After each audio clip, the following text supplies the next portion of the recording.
Assets assets में हमने एक मिनट कौन कौन सा कर लिया था ना।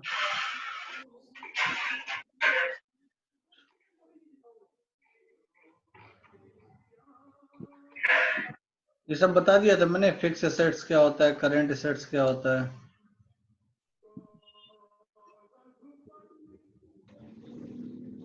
सजल नो सर, सर वहाँ ऊपर इसके ऊपर टॉपिक तक हुआ था ओनर्स इक्विटी तक का। अच्छा ठीक है ठीक है। देखो ओनर्स इक्विटी में मैंने कल बताया था amount the owners have invested in the equity, ठीक है, कि वो कौन सा अमाउंट है जो ओनर ने अपने बिजनेस में इन्वेस्ट किया हुआ, अपने शेयर्स में, अपनी इक्विटी में इन्वेस्ट किया हुआ है। तो बेसिकली वो जो अमाउंट है वो जो अपने बिजनेस में लगा रहा है, ठीक है, वो एक तरह से एसेट्स की तरह ट्रीट होता है, ठीक है। तो बिजनेस में एसेट्स को कई तरह से डिफाइन किया गया, मतलब एसेट्स को कई पार्ट में क्लासिफाई किया गया है, तो डिफरेंट डिफरेंट टाइप के एसेट्स होते हैं। तो यहाँ अब हम उसका फर्दर क्लासिफिकेशन पढ़ेंगे कौन कौन टाइप के एसेट्स हैं। जैसे यहाँ देखो इसमें कह रहा है कि the terminology owners entity varies with different form of organization depending on the, अच्छा ये किस टाइप का, ठीक है। तो अब एसेट्स की अगर बात करें तो एसेट्स में कह रहा है the entire property of all kinds possessed by or owning to a person or organization is called assets। उसके बिजनेस में और सारी प्रॉपर्टी, ठीक है, उसका जो ओवरऑल जो बिजनेस सेटअप किया है, लैंड से लेके, बिल्डिंग से लेके, मशीनरी से लेके, और उसको सेटअप करने में जो उसका कॉस्ट आया, मैन पावर को, और मार्केटिंग, मतलब जितनी भी चीजें उसकी बिजनेस में डे बाय डे चल रही हैं, उन सारी चीजों को मैनेज करने के लिए जहां जहां उसे इन्वेस्टमेंट करना पड़ रहा है, खर्च करना पड़ रहा है, वो सब उसके एसेट्स का पार्ट होगा, ठीक है। वो पैसा, वो सारा का सारा पैसा अपने बिजनेस से अर्न करके फिर अपने बिजनेस में ही लगा रहा है, तो कहीं ना कहीं वो सब उसके एसेट्स का पार्ट है। तो अगर एसेट्स की अगर बात करें तो कह रहा है कि द इंटायर प्रॉपर्टी, उसकी सारी बिजनेस की सारी property, the entire property of all kinds possessed by owing to a person or organization is called assets। Assets are valuable resources owned by a business and acquired at a measurable money cost, ठीक है। Assets को हम major भी करते हैं। तो यहाँ पे देखो जो नेक्स्ट पॉइंट हमारा फिक्स्ड एसेट, फिक्स्ड एसेट्स क्या होते हैं, जैसे वो एसेट्स जो समय के साथ लैप्स नहीं होते। जैसे कुछ चीजें होती है ना, समय के हिसाब से खर्च ऑटोमेटिकली लैप्स हो जाती है। सपोज करो कि मैंने अगर अपने बिजनेस में अपनी एक नई पहचान बनाई है, तो वो भी मेरा एक एसेट है। जैसे मान लो टाटा की बात करें, टाटा ने अपनी एक पहचान बनाई है, ठीक है, वर्ल्ड वाइड। तो टाटा ने जो अपने काम की वजह से, अपने बिजनेस की वजह से जो अपनी पहचान बनाई है, वो भी उसका एसेट्स है, ठीक है। लेकिन वो एसेट्स फिक्स एसेट नहीं है। हो सकता है कि 10 साल बाद टाटा का नाम बिल्कुल डूब जाए, ठीक है। तो कुछ एसेट्स ऐसे होते हैं जो फिक्स्ड एसेट, मतलब वो कभी आपका खत्म नहीं हो सकते, वो कभी नुकसान नहीं होगा उन एसेट्स का। तो ऐसे एसेट्स को हम फिक्स्ड एसेट्स कहते हैं। तो वो कौन कौन से हैं, कह रहा है which are acquired those assets which are acquired for relatively long period for carrying on the business of the enterprise। किसी बिजनेस को चलाने के लिए ऐसे एसेट्स जो बहुत ज्यादा समय तक एग्जिस्ट करते हैं, उनको हम फिक्स एसेट्स कहते हैं। Such assets are not mean for resale, ठीक है। जैसे कि लैंड, लैंड क्या होगा, हमारा फिक्स एसेट्स है। अभी कर लेंगे बिल्डिंग, बिल्डिंग क्या हमारा फिक्स एसेट्स है। प्लांट, जो प्लांट हमने सेटअप यार किया नैन्सी है, तुम बहुत दोस्त हो। हमारा फोन चार्ज हो गया, हर जगह लगा के रखी हूँ ना। सुनो वहाँ लगाओ, वहाँ ये देखो सर पढ़ाना अभी बंद हो जाएगा ना, और वहाँ पे वो लैपटॉप मेरा बंद हो गया। इतने देर से चार्ज ही नहीं हुआ। इतना शोर क्यों, निकाले इतना शोर क्यों हो रहा हैं, है? अपनी कसम बोल रहे हैं, अभी तुरंत निकाले हैं। हर जगह तो खोस के रखी हो, यहाँ से हम निकाल रहे।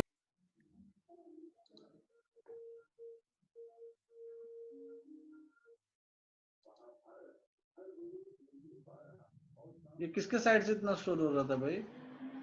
माइक ऑफ करके लेक्चर लिया करो यार। आई थिंक ये नैन्सी श्रीवास्तव की तरफ से था।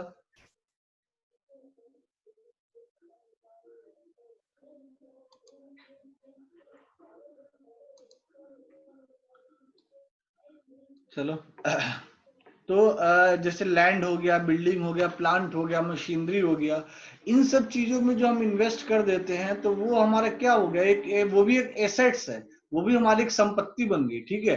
तो उस संपत्ति को, उस एसेट्स को वो समय के हिसाब से डिस्ट्रॉय नहीं होगा, वो वैसा का वैसा रहेगा। हम जब चाहे उससे फिर कुछ न कुछ पैसा उसको सेल कर, मतलब कुछ न कुछ पैसा उससे अर्न कर सकते हैं, ठीक है। तो उसको हम बोलते हैं फिक्स्ड एसेट्स। और यहाँ पे देखिए, जैसे कि मैंने अभी थोड़ी पहले उसको सेल करके, मतलब मेरी लैंड है, मेरा बिल्डिंग है, उसको हम सेल करके जब भी चाहे पैसा अर्न कर सकते हैं। मतलब वो समय के हिसाब से वो मतलब खराब नहीं होगा, लैप्स नहीं होगा, ठीक है। वो कहीं ना कहीं हमें पैसा फ्यूचर में भी रिटर्न करेगा ही करेगा। लेकिन यहाँ पे कह रहा है such assets are not mean for resale. Resale का मतलब ये है कि ऐसा नहीं है कि हम अपने बिजनेस के लिए उसको बेच देते हैं, हम अपने बिजनेस के लिए उसको बेचते नहीं है। ये ऐसे एसेट्स से हम बिजनेस करते हैं, ऐसे एसेट्स का यूज करके हम बिजनेस करते हैं। ऐसा नहीं कि ये कोई प्रोडक्ट नहीं है कि हम इसको रीसेल कर रहे हैं मार्केट में, ठीक है। ये प्रोडक्ट नहीं है, ये हमारे बिजनेस का पार्ट है, उसको हम सेल नहीं करते हैं, ठीक है। इसलिए ये हमारे लिए क्या है, ये फिक्स एसेट्स है। नेक्स्ट है हमारा करंट एसेट्स।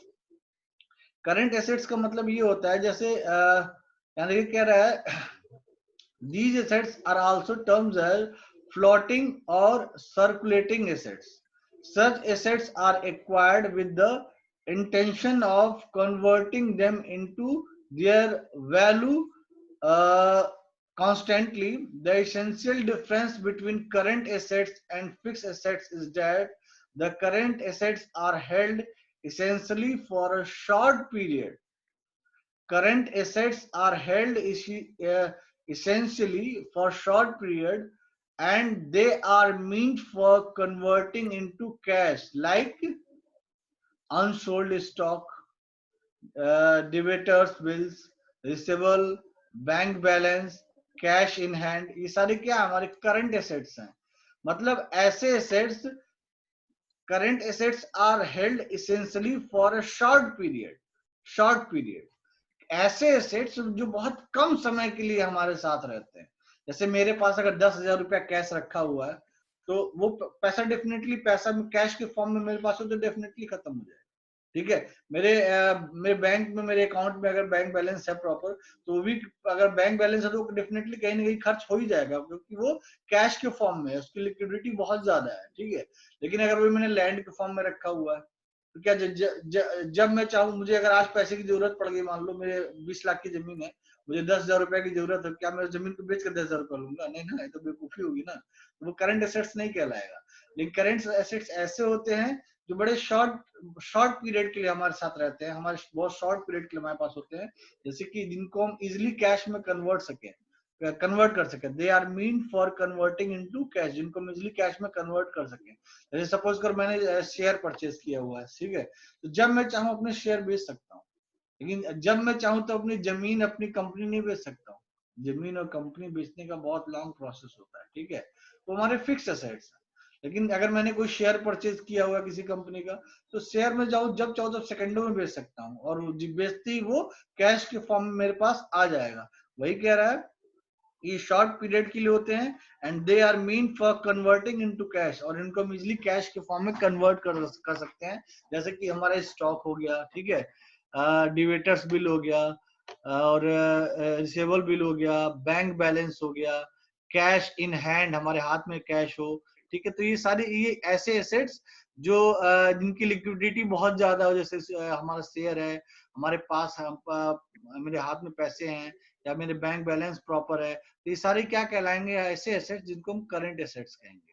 तो अगर मैं एक बिजनेसमैन हूँ, मेरे पास, मेरे बैंक में बहुत सारे पैसे रखे हैं, मेरे पास कैश के फॉर्म में मेरे ऑर्गेनाइजेशन में बहुत सारे पैसे रखे हैं, मैंने बहुत सारे शेयर भी परचेज कर रखे हैं बहुत अदर कंपनियों के, तो ये सारे के सारे जो संपत्ति है मेरी, ये जो एसेट्स है, ये करंट एसेट्स कहलाएगी। लेकिन मेरी कंपनी का खुद का जमीन, मेरी कंपनी की खुद का बिल्डिंग, मेरी कंपनी की खुद की मशीनरी, ये सारी चीजें क्या होंगी, मेरी फिक्स्ड एसेट्स हैं, ठीक है, फिक्स्ड एसेट्स हैं। और ये जो अभी हमने पढ़ा कि जिनकी लिक्विडिटी बहुत ज्यादा है, जिनको हम इजिली कैश के फॉर्म में कन्वर्ट कर सकते हैं, जो ऑलरेडी कैश के फॉर्म में हमारे पास हैं, वो कहलाते हैं करंट एसेट्स।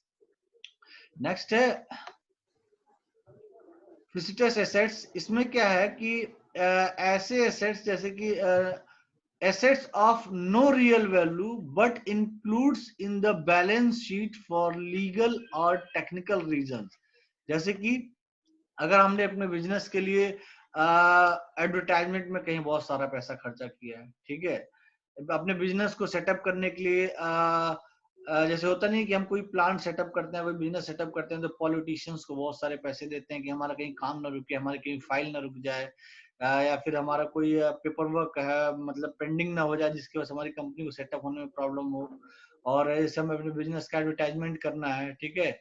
और ये बहुत सारी चीजें ऐसी हैं जिनको हमें अपने बैलेंस शीट में टेक्निकली मेंशन करनी होती हैं, बट लेकिन क्या है, no real value, no real value, लेकिन इनकी कोई रियल वैल्यू नहीं होती। ऐसे एसेट्स जिनकी कोई रियल वैल्यू नहीं है, मतलब ये एसेट्स आपके किसी काम, मतलब ऐसे डायरेक्ट वे में किसी काम नहीं आने वाले, मतलब आपने जो पैसा खर्च कर दिया है लोगों को क्या बोलते हैं घूस देने में कि आपका कंपनी का सेटअप प्रॉपर हो जाए, कहीं पेपर वर्क में कोई प्रॉब्लम ना आए, ठीक है।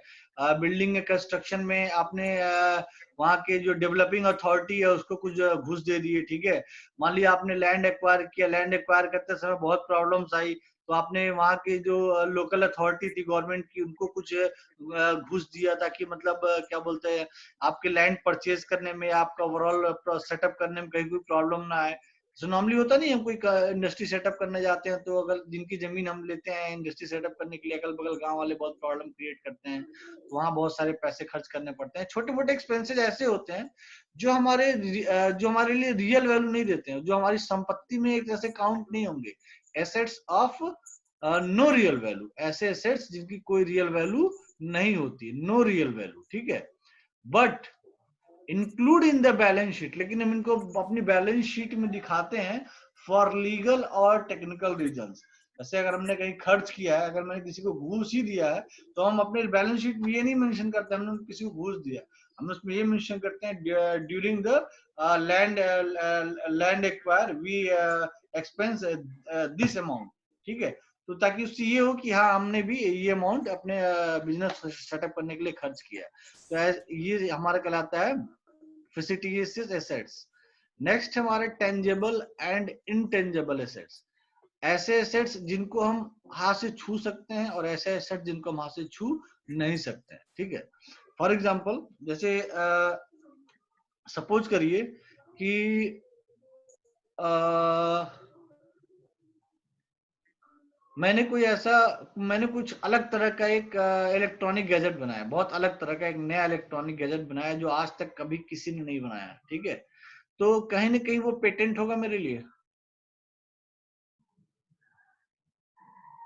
Third year sorry final year, ये वो कहीं ना कहीं हमारे लिए पेटेंट होगा अगर हम कोई ऐसा नया इलेक्ट्रॉनिक गैजेट बनाते हैं जो मार्केट में एग्जिस्ट ही नहीं करता, किसी ने अभी तक बनाया नहीं, किसी ने सोचा नहीं, मैंने उसको इजाद किया, मैंने उसको इन्वेंट किया है, तो मेरे लिए पेटेंट हो जाएगा वो। पेटेंट समझते हो ना क्या होता है? हेलो, नो सर नहीं समझते। पेटेंट नहीं जानते एक्चुअली। आपने जैसे देखा होगा, अच्छा जैसे कि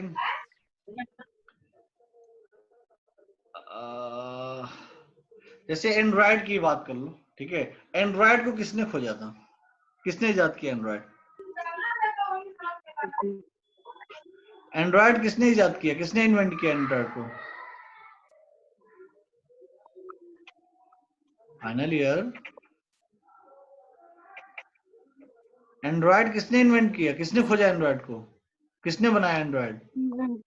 हाँ सर गूगल। हाँ गूगल ने बनाया, ठीक, वेरी गुड, गूगल ने बनाया, गूगल ने बनाया, ठीक है। गूगल नहीं बनाया है। अच्छा ठीक है, गूगल नहीं बनाया, मेजर पार्ट उसमें गूगल का है, गूगल को मान लो, ठीक है। नो सर, वो अच्छे sir open hands and aliens है सर, उसका है। अरे भैया एक मिनट के लिए मान लो, मैं समझाना चाहता हूँ कुछ, मान लो गूगल ने बनाया, ठीक है, ठीक है, आवाज नहीं, मान लो गूगल ने बनाया है, ठीक है। तो अगर गूगल ने बनाया है तो जो भी मोबाइल कंपनियां एंड्रॉयड को अपने मोबाइल में इंस्टॉल करेंगी वो गूगल को कुछ पैसे देंगी? वो गूगल की बनाई हुई सॉफ्टवेयर या गूगल की बनाए हुए ओएस को यूज कर रही हैं। जैसे हम विंडोज यूज करते हैं, ठीक है, जितने भी हम क्या बोलते हैं जेन्युइन विंडो यूज करते हैं, उसके लिए हम विंडो माइक्रोसॉफ्ट को पैसे पे करते हैं। Yes sir. यस क्यों सर। क्यों पे करते हैं? क्योंकि वो माइक्रोसॉफ्ट ने बनाया, माइक्रोसॉफ्ट का पेटेंट है। माइक्रोसॉफ्ट के अलावा और किसी को हम पे नहीं करेंगे, माइक्रोसॉफ्ट से ही परचेज करेंगे उस विंडो को, उसके बदले माइक्रोसॉफ्ट को पैसे पे करेंगे, क्योंकि वो माइक्रोसॉफ्ट ने बनाया, माइक्रोसॉफ्ट का पेटेंट है। तो कहीं ना कहीं ये माइक्रोसॉफ्ट का एसेट्स है। यस सर, माइक्रोसॉफ्ट का एसेट है। ठीक है, तो ये एक ऐसा एसेट्स है जिसको हम फील नहीं कर सकते, जिसको हम टच नहीं कर सकते हैं। जैसे पेटेंट हो गया, ट्रेडमार्क हो गया, ठीक है, ये सारी चीजें क्या है, जैसे हमारी गुडविल हो गई। जैसे मैंने थोड़ी पहले आपको एग्जांपल बताया कि टाटा ने अपनी बड़ी अच्छी इमेज बनाई है वर्ल्ड वाइड, ठीक है। तो टाटा का ये जो बिजनेस करने का तरीका था, जिसकी वजह से उसने एक अपनी इमेज बनाई, एक अच्छी पकड़ बनाई है मार्केट में, ये इमेज आगे आने वाले 10 सालों में गिर भी तो सकती है। Yes sir. तो लेकिन जो आज ये गुडविल बना रखा है टाटा ने, ये टाटा का एसेट्स है ना, एक तरह से देखा जाए तो। अगर मेरा मार्केट में बड़ा अच्छा रुतबा है, लोग मुझे बहुत जानते हैं, बहुत मानते हैं, मेरी बड़ी इज्जत करते हैं, तो ये क्या है, मेरी संपत्ति एक तरह से, ये मैंने कमाया है अपनी मेहनत से। ये जो मैंने मान सम्मान पाया लोगों से, मैं अपनी मेहनत से पाया। समझ रहे हो मतलब? तो ये भी क्या है, ये मेरे एसेट्स है, मेरे लिए एक संपत्ति है। लेकिन ये ऐसी संपत्ति जिसको हम टच नहीं कर सकते हैं, जिसको हम टच नहीं कर सकते हैं, ठीक है। हाँ, वैसे ही कुछ एसेट्स ऐसे होते हैं जिनको हम टच कर सकते हैं। तो वही यहाँ एसेट्स को दो पार्ट में डिवाइड किया है, tangible and intangible assets. Tangible में कह रहा है, tangible assets are those assets which can be seen and touched, जिसको हम देख सकते हैं और जिनको हम छू सकते हैं। जिनको हम देख सकते हैं, जिनको हम छू सकते हैं, उनको हम बोलते हैं टेंजेबल एसेट्स, ठीक है। Assets having their physical existence, जिनकी अपनी खुद की फिजिकल एग्जिस्टेंस हो, उसको हम टेंजेबल एसेट्स कहेंगे। Assets having their physical existence, it means land, building, plant, machinery, furniture, stock in trades, cash, ये सारे क्या हैं, ये हमारे टेंजेबल एसेट्स हैं। तो इनटेंजेबल एसेट्स क्या होंगे? Intangible assets can not be normally sold in the open market since they are not having any physical existence. It's mean goodwill, patent, trademarks, prepaid expense, ठीक है, ये सारी की सारी चीजें क्या है, इनटेंजेबल एसेट्स हैं। अच्छा, आप लोग देखते होंगे, जो हम लोग कोला पीते हैं, जो बॉटल वाली कोला आती है, कोला के ऊपर एक ढक्कन लगी होती है, जिसको हम ओपनर से ओपन करते हैं। Yes sir. ठीक है, वो जो कैप बनाया गया है, वो किसी बंदे ने उसका आविष्कार किया था, उस तरह की कैप का, ठीक है। बॉटल को कैपिंग करने के लिए हम उस तरह के ढक्कन को भी यूज कर सकते हैं। ये जिसने इन्वेंट किया था, वो आज भी रॉयल्टी लेता है। रॉयल्टी जानते हैं ना, रॉयल्टी? Yes sir. रॉयल्टी ऐसे मान लीजिए, आपकी कंप्यूटर ग्राफिक्स की कोई बुक है, किसी फॉरेन राइटर ने लिख रखी है, हरन बेकर ने लिख रखी है, ठीक है। तो हरन बेकर को जितनी कॉपी सेल होंगी कंप्यूटर ग्राफिक्स की, उसकी रॉयल्टी जो है इनको हरन बेकर को मिलेगी, ठीक है। तो वो उनका क्या है, उनका पेटेंट है एक तरह से, जितनी बुक सेल होंगी उसका कुछ परसेंट उनको भी हैंड ओवर होगा। तो ये जो एसेट्स उन्होंने कमाया, किताब को लिख करके, उनकी उस किताब में जो कंटेंट है, उस क्वालिटी है, उस क्वालिटी की वजह से जो उनके बुक की गुडविल बनी हुई है, उनकी किताब की जो गुडविल है, उस गुडविल की वजह से वो सेल हो रही है, उसकी वजह से एसेट्स बन रहा है। तो यहाँ पे वो गुडविल क्या होगा, उनका एक ऐसा एसेट्स है जो कि इनटेंजेबल एसेट्स है, ठीक है। और वो अपने गुडविल की वजह से कैश बना रहे हैं, तो वो कैश क्या हो जाएगा, टेंजेबल एसेट्स हो जाएगा। नहीं समझे? समझ गए सर। चलो ठीक है, आगे चलते हैं। नेक्स्ट हमारा लिक्विड एसेट्स।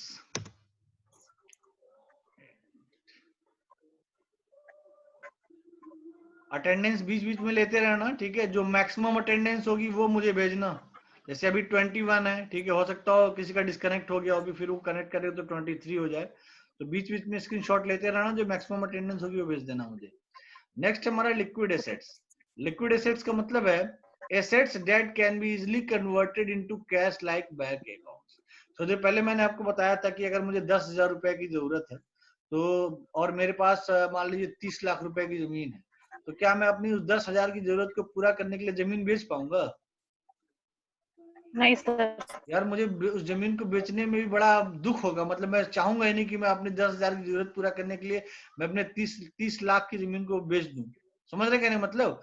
यानी अब मैं मान लीजिए मुझे पैसे की जरूरत है, अगर मैं जमीन बेचना भी चाह रहा हूँ, मान लीजिए मैं जमीन बेचना भी चाह रहा हूँ, मैं जमीन बेचने के लिए तैयार हो गया, तो क्या जमीन तुरंत बिक जाएगी? अगर मुझे आधे घंटे के अंदर पैसे चाहिए, मुझे आधे घंटे के अंदर पैसे चाहिए 10,000 रुपए, या मुझे आधे घंटे के अंदर 20 लाख रुपए चाहिए, तो क्या मैं 20 लाख रुपए की जरूरत मैं अपनी जमीन बेच के तुरंत पूरी कर पाऊंगा? आधे घंटे में कैसे सेल हो जाएगी नो जमीन सर। यार? जमीन बेचने में कई महीने टाइम लगते हैं। लोग आएंगे देखने के लिए, निगोशिएट करेंगे, कोई तैयार होगा कोई नहीं तैयार होगा, ठीक है, 10 तरह की चीजें होती है जमीन को बेचने में, ठीक है। तो मैं आधे घंटे में अपनी उस रिक्वायरमेंट को फुलफिल नहीं कर सकता हूँ जमीन से, मैं जमीन को बेच नहीं सकता हूँ। तो जमीन जो है वो लिक्विड एसेट्स नहीं कहलाएगा। लिक्विड एसेट्स वो एसेट्स कहलाते हैं जो आसानी से हमें कैश दे दे, जो आसानी से हमें कैश के फॉर्म में पैसे दे दें, ठीक है। तो आसानी से हमें कैश दे दे, तो ऐसे कौन से एसेट्स हैं जो लिक्विड एसेट्स हैं? जैसे हमारे बैंक अकाउंट, हमारे बैंक अकाउंट में अगर पैसा है तो हम जब चाहे तब निकाल सकते हैं। अगर मेरे बैंक अकाउंट में 30 लाख रुपए है तो हम चाहे तो 10,000 निकाल लें, चाहे 1,000 निकाल लें, चाहे 30 लाख निकाल लें, ये हम इजिली निकाल सकते हैं, तुरंत निकाल सकते हैं। तो उसमें लिक्विडिटी क्या है? बहुत ज्यादा है उसकी। लिक्विड क्या होता है? पानी, जिसमें प्रवाह होता है। तो ऐसे धन, ऐसे पैसे जिसमें प्रवाह हो, जिनको हम आसानी से फ्लो करा सकें, ठीक है। जमीन भी एक एसेट्स है, लेकिन उस एसेट्स से हम कैश को आसानी से फ्लो नहीं करा सकते हैं। कैश को फ्लो कराने में, यानी कैश कन्वर्ट करने में बहुत टाइम लगेगा, तो वो लिक्विड एसेट्स नहीं कहलाएगा। ऐसे एसेट्स जिनको हम आसानी से कैश के फॉर्म में कन्वर्ट कर सके, उनको हम लिक्विड एसेट्स कहते हैं। जैसे मान लीजिए आपने वो देखा होगा, क्या बोलते हैं, लोग नॉर्मली बहुत सारे बिल परचेज करते हैं, बहुत सारे क्रेडिट ये केसीसी क्या बोलते हैं, किसान विकास पत्र परचेज करते हैं पोस्ट ऑफिस से। जैसे मान लीजिए मैंने 50,000 का किसान विकास पत्र खरीदा, ठीक है। तो अगर मान लीजिए मैंने 50,000 का किसान विकास पत्र खरीदा, मैंने 9 साल के लिए अपना पैसा इन्वेस्ट किया हुआ है, ठीक है। तो मैं जब चाहूं तब उस पैसे को मैं कैश करा सकता हूँ। वो अलग की बात है, मुझे 50,000 ना मिलके कुछ कम मिलेंगे, लेकिन वो जब चाहूं मैं कैश करा सकता हूँ। तो कहीं ना कहीं वो जो रिसीवेबल बिल्स है, रिसीवेबल बिल्स जो होते हैं वो भी हमारे लिक्विड एसेट्स होते हैं। बैंक अकाउंट्स हमारे लिक्विड एसेट्स होते हैं, ठीक है। तो ऐसे एसेट्स जिनसे हम आसानी से कैश बना सके, जिनको हम आसानी से पैसे के फॉर्म में कन्वर्ट कर सके, वो एसेट्स हमारे लिक्विड एसेट्स होते हैं। कह रहा है as a matter of fact all current assets excluding stock in hand and prepaid expenses are called liquid assets. Current assets अभी हमने पढ़ा था, देखिए करंट एसेट्स है। करंट एसेट्स में क्या क्या था? Unsold stock, debtors bills, receivable bills, bank balance, cash in hand. तो करंट एसेट्स क्या है? एक तरह से करंट एसेट्स हमारा क्या है? लिक्विड एसेट्स है, ठीक है। नेक्स्ट है हमारा वेस्टिंग एसेट्स। वेस्टिंग एसेट्स में देखिए वो ऐसे एसेट्स जैसे थोड़ी देर पहले मैंने गुडविल वाली बात बोली थी, जैसे टाटा ने अपना गुडविल बनाया हुआ है, ठीक है। तो वो गुडविल ऐसा तो है नहीं कि सारी जिंदगी बना रहेगा, कि बना रहेगा? नहीं सर। हो सकता हो कि यार इस सत्यम एक कंपनी थी, आप सभी जानते होंगे, नाम सुना आपने? सत्यम एक आईटी की कंपनी थी, वो डूब गई, बंद हो गई, ठीक है। तो उसका भी एक बहुत अच्छा गुडविल था अपने टाइम में, लेकिन वो गुडविल खत्म हो गया ना, कंपनी तो खत्म हो गई ना, तो जो उसका गुडविल था वो तो खत्म हो चुका, वेस्ट हो चुका। तो हमारे पास कुछ ऐसे भी एसेट्स होते हैं जो समय के हिसाब से खत्म हो जाते हैं, जो समय के हिसाब से ऑटोमेटिकली लैप्स हो जाते हैं। जैसे हमारा मान लीजिए हमारा गुडविल है, हमारा कॉपीराइट है, हमारा पेटेंट है। जैसे बोलते नहीं, ये मेरा कॉपीराइट है, मेरे अलावा कोई काम ये नहीं कर सकता है, ठीक है। कॉपीराइट हो गया, पेटेंट हो गया। पेटेंट भी एक लिमिटेड टाइम के लिए होता है, लाइफ टाइम के लिए नहीं होता है, ठीक है। पेटेंट हो गया, ट्रेडमार्क हो गया, ये सारी चीजें जो है समय के हिसाब से अपने आप लैप्स हो जाती हैं। तो ऐसे एसेट्स जो ऑटोमेटिकली, ऐसी मेरी ऐसी संपत्ति जो अपने आप समय के साथ खत्म हो जाए, उसको हम बोलते हैं वेस्टिंग एसेट्स। तो यहाँ देखिए वेस्टिंग एसेट्स में क्या रहा है, wasting assets are those assets which have a limited life, which have a limited life. एक minute, which have a limited life, इसको मैं बोल्ड कर देता हूँ, which have a limited life and therefore decreases in value over time. और ये भी कह सकते हैं कि समय के साथ उनकी वैल्यू गिरती चली जाए. A waste assets is often used until there is nothing left. Waste assets को हम तब तक यूज करते रहते हैं जब तक हमारे पास सब कुछ खत्म ना हो जाए. A wasting assets is also referred as a consumed assets. Wasting assets can not be recycled. Wasting assets को हम रिसाइकल नहीं कर सकते हैं फॉर जनरेटिंग एडिशनल रेवेन्यू. ठीक है, तो जो हमारे वेस्टिंग एसेट्स हैं इनको हम रिसाइकिल की तरह नहीं यूज कर सकते कि हमारे पास जो वेस्टिंग जो हमारा एसेट्स पहले था वो वेस्ट हो गया तो उसको हम रिसाइकिल करके दोबारा से रेवेन्यू जनरेट करने के लिए, दोबारा से पैसा कमाने के लिए उसको यूज कर सके. नहीं, इसको हम रिसाइकिल भी नहीं कर सकते हैं. इसके कुछ एग्जांपल दिए हैं. Some example of wasting assets are natural gases. Natural gases जैसे सपोज करिए जो हम लोग गैस सिलेंडर यूज करते हैं, ठीक है, ये जो गैस सिलेंडर में गैस भरी जाती है, ये गैस इंडिया में जहां से भी निकलती होगी तो वो गैस जो है, वो जो नेचुरल गैस जहां से निकल रही है जिससे हम सिलेंडर में बॉटलिंग करके लोगों के घर तक पहुंचा रहे हैं, वो गैस हमारी इंडिया का एसेट्स है. वो किसी पर्सन का एसेट्स नहीं है, हमारी कंट्री का एसेट है. Yes sir. जो भी क्रूड ऑयल या भी जो भी नेचुरल गैसेज हमारे इंडिया में जहां से भी निकलती हैं जमीन से, वो सारी की सारी चीजें, ये जो नेचुरल गैसेज है, क्रूड ऑयल्स हैं, ठीक है, क्या बोलते हैं, ओर्स कह लें, बहुत सारे ओर हैं, कोल है, जितनी चीजें हम जमीन से निकाल रहे हैं, माइन कर रहे हैं, ये सारी चीजें हमारे कंट्री के एसेट्स है. ये हमारा एसेट्स नहीं, किसी स्पेसिफिक पर्सन का एसेट्स नहीं, किसी इंडिविजुअल का एसेट्स नहीं है. ये कंट्री का एसेट्स है, हमारे देश की संपत्ति है. तो क्या ये देश की संपत्ति हम सारी जिंदगी बनी रहेगी जिस तरह से हम खर्च कर रहे हैं? No sir. ये समय के साथ में खर्च होगी ना. तो ऐसे एसेट्स को हम वेस्टिंग एसेट्स बोलते हैं जिनको हम रिसाइकिल नहीं कर सकते हैं. जो नेचुरल गैसेज हम सिलेंडर में भर के यूज कर रहे हैं, गैस सिलेंडर खत्म, गैस खत्म, उसको हम रिसाइकिल थोड़ी कर पाएंगे अब. ठीक है, मतलब ये क्या है, एक तरह से वेस्टिंग एसेट्स है. जो हम क्रूड ऑयल अपनी गाड़ियों में भर के गाड़ी चला रहे हैं, वो तो तेल ट्रांसफॉर्म हो गया पोल्यूशन के फॉर्म में. उस पोल्यूशन को हम ऑयल के फॉर्म में थोड़ी कन्वर्ट कर पाएंगे. ठीक है, जैसे क्या बोलते हैं, कोल हो गया, टिम्बर हो गया, ठीक है, और स्टील हो गया. स्टील तो खैर उसको रिसाइकिल कर सकते हैं हम.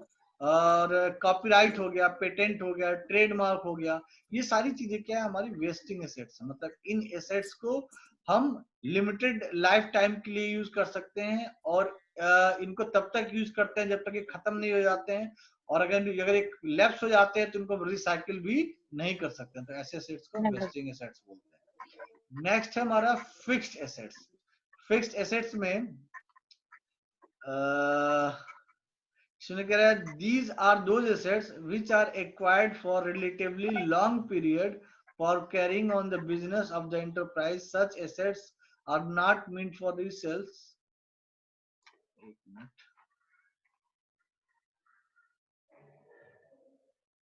फिक्स एसेट्स हमने कर लिया ऑलरेडी. चलो खैर कोई नहीं, फिक्स एसेट्स ऊपर कर लिया हमने, इसको मैं स्किप कर दे रहा हूँ. ठीक है, अक्रूड लायबिलिटीज. ठीक है, अक्रूड लायबिलिटीज में क्या है, इसमें देखिए क्या रहा है, अक्रूड लायबिलिटीज रिप्रेजेंट. अच्छा, लायबिलिटी का मतलब क्या समझते हैं कि हमारी क्या देनदारी है, हमें क्या देना है. ठीक है, हम दूसरों को क्या देंगे.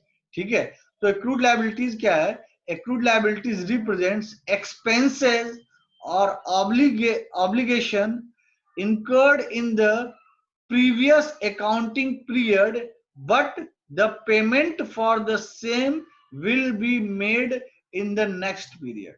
मतलब हम अपने जो बेसिकली अभी जितने हम टर्म पढ़ रहे हैं, एसेट्स रिलेटेड, लायबिलिटीज रिलेटेड, ये सारी की सारी चीजें हम इसलिए पढ़ रहे हैं क्योंकि हमें ये सारी की सारी चीजें अपनी बैलेंस शीट में मेंशन करनी है.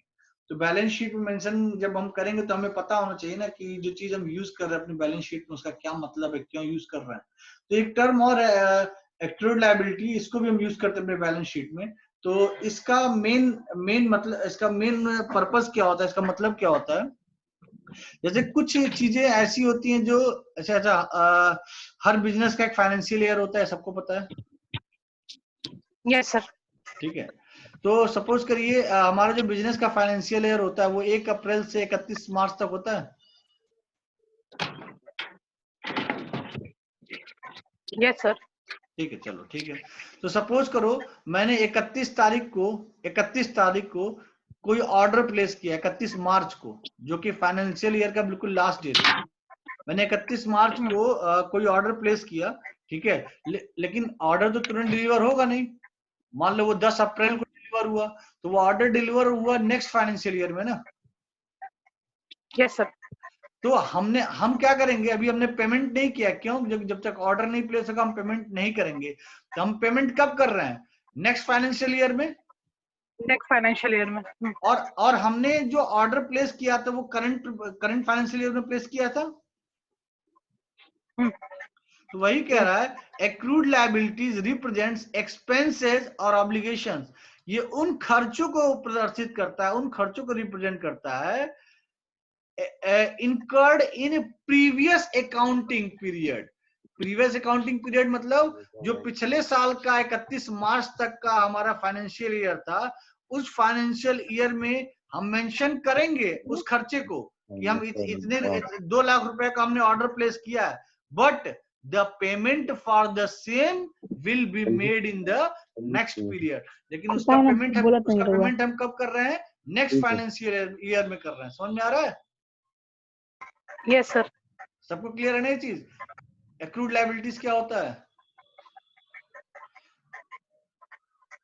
इसमें कह रहा है, in many cases where payment are made periodically such as wages, rent and similar items. जैसे सपोज करिए हम लोग अपना टैक्स देते हैं, ठीक है, हम लोग से बोला जाता है कि आप 31 मार्च तक, ठीक है, हम लोग से बोला जाता है, मार्च में ही बोल दिया जाता है कि आपने जैसे मार्च खत्म ही नहीं होता, हम लोग से कॉलेज में बोल दिया था 10 मार्च तक आप जो है आपने जहां जहां जो भी इन्वेस्टमेंट किया है, जो भी पॉलिसी लिया, जो भी खर्च किया है, वो सारी डिटेल आप हमें शेयर करिए, उसका प्रूफ हमें दीजिए, ताकि हम हम आपके टैक्स में जो डिडक्शन होना है उसको मैनेज कर सके। होता नहीं, टैक्स को हमारा टैक्स ना कटने पाए, उसके लिए हम ये दिखा देते हैं हमने इतने इतने रुपए यहाँ खर्च किए, इतना लोन दिया, इतना ये किया, इतना हमने LIC लिया है। तो हम नॉर्मली जो हम मान लीजिए हम अपना जो LIC का पॉलिसी पे कर रहे हैं, आखिरी पॉलिसी फाइनेंशियल ईयर का, वो 28 मार्च को पे करते हैं, ठीक है। और हमसे कॉलेज वालों ने मांग लिया 10 मार्च को सारी डिटेल, तो हमने मार्च का पेमेंट तो अभी किया नहीं है, मार्च का वो पेमेंट तो अभी किया नहीं है, ठीक है। लेकिन फिर भी जब मैं भरता हूँ फॉर्म, तो मैं दिखाता हूं कि हम मार्च में भी इतने हजार की पॉलिसी हम पे करेंगे। बाद में वो अलग की बात है, जैसे ही वो हमारी पॉलिसी के लिए पैसे कटते हैं, उसका प्रूफ हम बाद में दे देते हैं। लेकिन हम उसको क्या कर रहे हैं, उस करंट फाइनेंशियल ईयर में मेंशन कर रहे हैं, लेकिन उसका रिसिप्ट जो है हम अप्रैल मंथ मिला के दे रहे हैं। तो ये सारी ये जो लायबिलिटीज है क्या कहलाती हैं? एक्रूड लायबिलिटीज, ठीक है। नेक्स्ट है हमारा कंटीजेंट लायबिलिटीज। कंटीजेंट का मतलब होता है जैसे आपातकालीन, कह सकते हैं आप इसको।